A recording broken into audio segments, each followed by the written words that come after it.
This new way of living was difficult for them to adjust to, but over time, they managed to adapt. To make ends meet, Naomi's mom came up with a plan. They hit the streets, with Naomi pushing a small cart filled with water sachets, and her mom selling from the front of their makeshift home.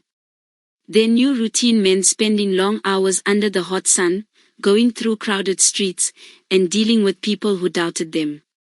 Naomi, who was once shielded from life's difficulties, now stood on street corners, calling out to people passing by, her voice competing with the noise of the city.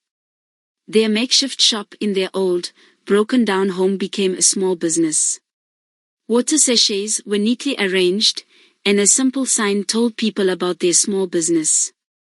After a while of doing business, Naomi's mom's sudden hostility manifested in her treatment of Naomi. She started avoiding conversations, giving curt responses, and creating an emotional distance. The warmth that once defined their relationship turned into an icy silence, leaving Naomi bewildered and hurt. It seemed as if an invisible barrier had emerged, shutting her out from the emotional connection they once shared. Several months passed and her mom had not changed towards her. She started blaming her partially for the death of her father by way of insisting he came to pick her up from school, instead of a chauffeur, and, if he had sent a chauffeur, maybe he would not have died. This assertion from her mother further saddened and deepened her grief for the loss of her father. She missed her dad every day. While selling on the streets, something happened which aggravated her plight. On this occasion, she was selling and she heard someone call her to buy water.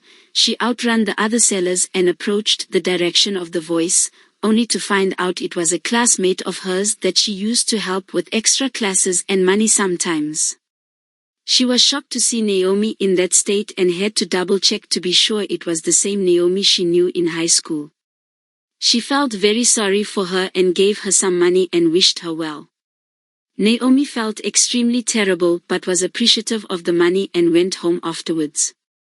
She cut the selling really fast. Finally, the long-awaited results were released and apparently, her mother had hinted her that she was not going to be responsible for continuing her education.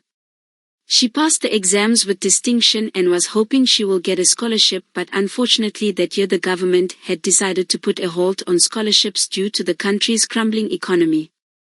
Now, the story's introduction makes more sense. Upon completing high school, Naomi found herself facing a daunting reality, a lack of support that cast a shadow over her aspirations for further education.